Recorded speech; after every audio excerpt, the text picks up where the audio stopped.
Lockdown करने का बड़ा ऐलान कर दिया। वहीं जर्मनी की चांसलर एंजेलो मार्केल ने इसे लेकर बयान जारी किया। चांसलर एंजेलो मार्केल ने कहा कि इस महीने के अंत तक अपने राष्ट्रवादी लॉकडाउन पर विस्तार से चर्चा कर रहे हैं।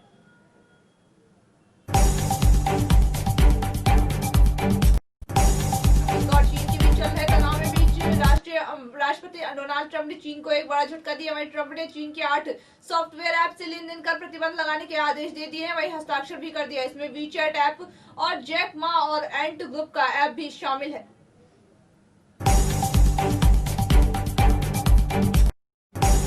स्वास्थ्य संगठन के प्रमुख टेड्रोस अधनोम घेब्रेयेसस ने कोरोना की उत्पत्ति की जांच के लिए चीन द्वारा अंतर्राष्ट्रीय विशेषज्ञों की एक टीम को अनुमति देकर देरी करने की निराशा जताई है। वहीं घेब्रेयेसस ने कहा कि वह इस बात से बहुत निराश है कि कोरोना वायरस की उत्पत्ति की जांच करने के लिए चीन ने अभी भी अंतर्राष्ट्रीय विशेषज्ञों की एक टीम के प्रवेश में अधिकृत नहीं किया है।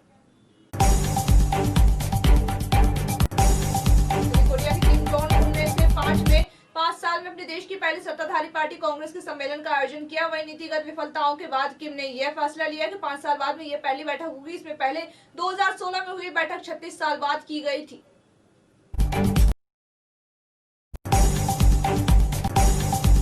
नौसेना के इतिहास में पहली बार अश्वेत महिला अधिकारी एडमिरल सिडनी बार्बर को नौसेना अकादमी का नेतृत्व सौंपा गया। वहीं midshipman first class Sydney Barber brigadier commander के रूप में प्रशिक्षु अफसरों को बुनियादी प्रशिक्षण देगी। वहीं देश में जारी नस्ली तनाव के बीच किसी अश्वेत महिला सिडनी बार्बर में यह जिम्मेदारी मिल रही है।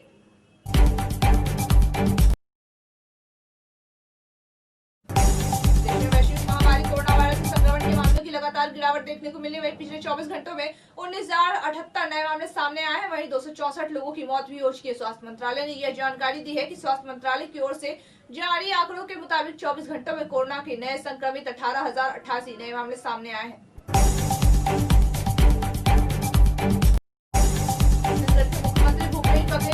खरीद को लेकर केंद्र सरकार पर हमला बोला है। बघेल ने कहा है कि हमने केंद्र सरकार से 60 लाख मीट्रिक टन धान खरीदने की मांग की थी, लेकिन केंद्र ने केवल 24 लाख मीट्रिक टन धान की ही खरीद छत्तीसगढ़ सरकार से लिया है। कोर्ट ने कहा कि गृहिणियां काम नहीं करती, आर्थिक योगदान नहीं देती। यह सोच भी गलत है। वर्षों से प्रचलित इस मानसिकता को बदलने की जरूरत है। इनकी आय तय करना महत्वपूर्ण है। यह उन हजारों महिलाओं के काम को महत्व देना जैसा जो सामाजिक और सांस्कृतिक मान्यताओं के कारण ऐसे करने को बाध्य है।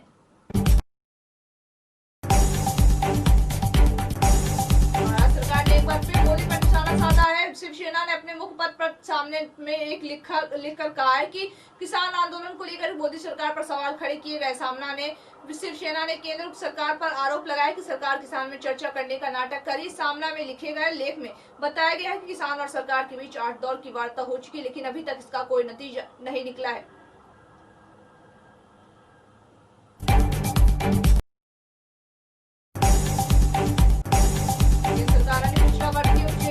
करने के लिए गठित आयोग का कार्यकाल बढ़ा सकती है। केंद्रीय कैबिनेट की होने वाली बैठक में आयोग के कार्यकाल विस्तार पर चर्चा की जाती है। वहीं बीते साल जून में प्रधानमंत्री नरेंद्र मोदी की अध्यक्षता में हुई कैबिनेट बैठक में आयोग का कार्यकाल 6 महीने के लिए 31 जनवरी 2021 तक बढ़ाने का फैसला लिया गया था। पश्चिम बंगाल विधानसभा चुनाव में वाम दलों के साथ तालमेल के बाद कांग्रेस ने सीट बंटवारे और आगे की रणनीति पर बातचीत करने के लिए 4 सदस्यों की कमेटी बना ली। नेतृत्व में सीटों की संख्या पर फैसला भी राजनेता के नेताओं पर छोड़ दिया गया। वहीं कांग्रेस चुनाव में किसी नेता का बतौर मुख्यमंत्री का चेहरा पेश नहीं करेगी।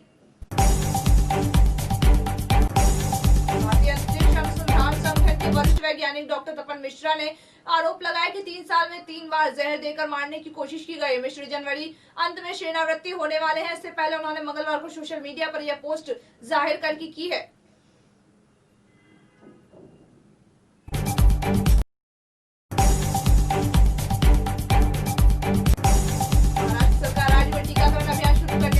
केंद्र में कोविड-19 में उन 2 टीकों के बारे में स्पष्टीकरण चाहती है। राज्य के स्वास्थ्य मंत्री राजेश टोपे ने पत्रकारों से बातचीत में कहा कि 7 जनवरी को केंद्रीय स्वास्थ्य मंत्रालय की वीडियो कॉन्फ्रेंसिंग के दौरान टीकों के बारे में महाराष्ट्र अपनी चिंताओं को उठाएगा। वहीं टोपे ने कहा कि केंद्र सरकार अगले 10 दिनों में राज्य सरकार को बड़े पैमाने पर टीके की उपलब्धता के बारे में बताएगी।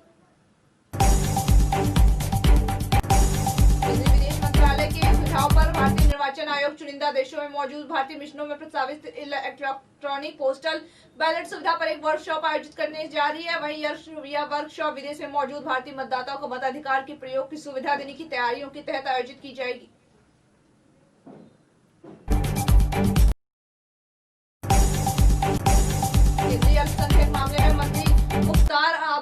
नकवी ने कहा कि भारत में हज यात्रा पर जाने वाले लोगों को टीका लगने की तैयारी जारी है। हज कमेटी के अधिकारियों और हज समूह आयोजकों के साथ बैठक में नकवी ने यह जानकारी दी है। नकवी ने बताया कि 2021 की हज यात्रा के लिए आवेदन की अंतिम तारीख 10 जनवरी तय की गई है।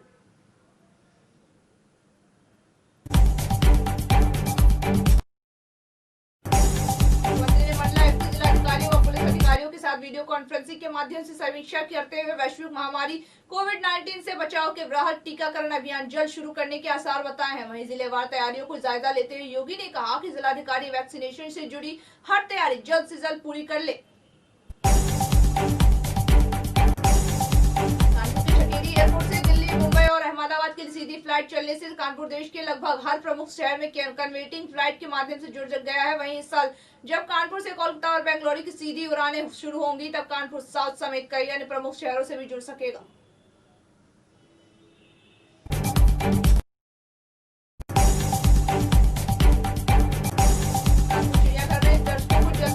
पहाड़ी तितलियां भी देखने को मिलेंगी। तितली पार्क का निर्माण शुरू करा दिया गया है। वहीं अप्रैल 2021 में इसे पूरा करने की बात भी कही गई। वहीं चिड़ियाघर में 2016 में 2 हेक्टेयर में तितली पार्क बनाने की स्वीकृति शासन से मिल चुकी है।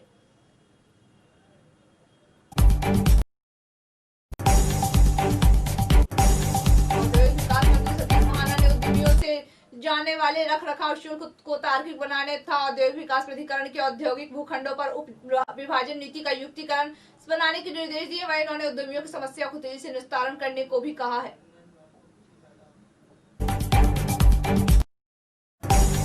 मुख्यमंत्री अखिलेश यादव ने कहा कि भाजपा सरकार की किसान संगठनों के साथ बेनतीजा वार्ता के बाद फिर अगली तारीख तय हो गई है। हर बार आधा दिन गुजरकर 2 बजे बैठक करने से ही लगता है भाजपा सरकार इस आंदोलन को भटकाना चाह रही है।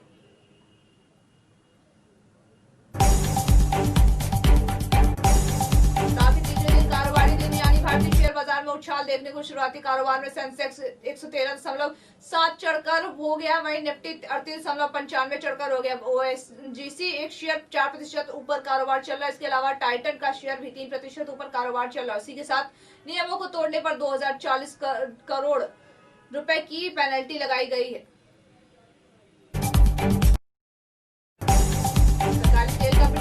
पेट्रोल और डीजल की कीमतों में आज फिर से बढ़ोतरी नहीं हुई। लगातार 29वें दिन दाम स्थिर रहा। वहीं पेट्रोल और डीजल की कीमतों में कोई बढ़ोतरी नहीं हुई। आपको बता दें, रोज सुबह 6 बजे पेट्रोल और डीजल की कीमतों में बढ़ोतरी होती है।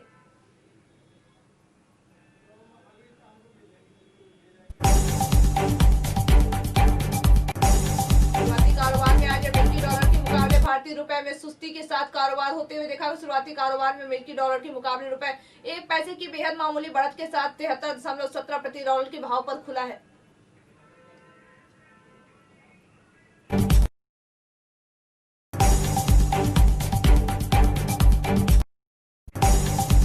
प्रमुख और टीम इंडिया के पूर्व कप्तान सौरव गांगुली अभी एक और दिन अस्पताल में ही गुजारेंगे। वहीं कोलकाता के वुडलैंड्स अस्पताल ने बयान जारी कर बताया गांगुली स्वस्थ हैं और अच्छा महसूस कर रहे। डॉक्टर बताया गांगुली एक दिन और अस्पताल में रहना चाहते हैं।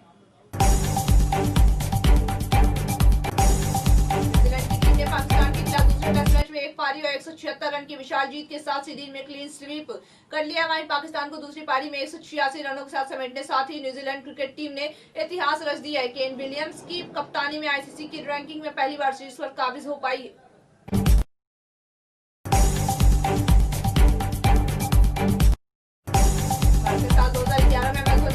विश्व कप खिताब अपने नाम कर लिया है। वहीं लेकिन ये दूसरी ट्रॉफी थी। भारत को पहला विश्व कप दिलाने का सारा श्रेय पूर्व कप्तान कपिल देव को जाता है। हालांकि विश्व कप की जीत में पूरा टीम का योगदान था, लेकिन जो जज्बा जोश कपिल देव ने दिखाया वो सराहनीय था।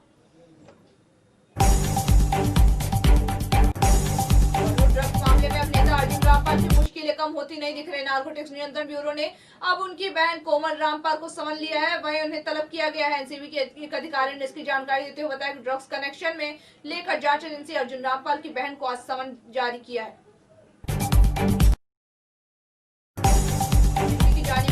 तानिया रॉबर्ट्स का निधन 65 वर्ष की उम्र में हो गया। रिपोर्टर्स के अनुसार वह क्रिसमस की शाम को अपने घर में गिर गई। गंभीर चोट के कारण उन्हें अस्पताल में भर्ती कराया, जहां उनकी मृत्यु हो गई।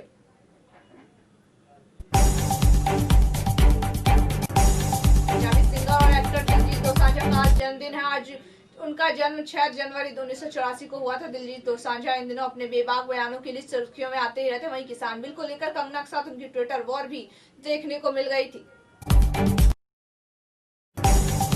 आशावादी होकर सभी ने अपने बयान में कहा कि मैं दुखी नहीं होना चाहता, ना ही यह कहता हूं कि आसपास चल रही चीजों में मैं संतुष्ट हूं। मुझे बस इतनी आशा है कि अगर कोई अच्छा काम होगा तो वह मुझे पहले अपने आप ढूंढ लेगा। वहीं वैसे तो मैं बेकार काम कैमरे के सामने आने के लिए और सिर्फ आशा के लिए ही कर सकता हूं।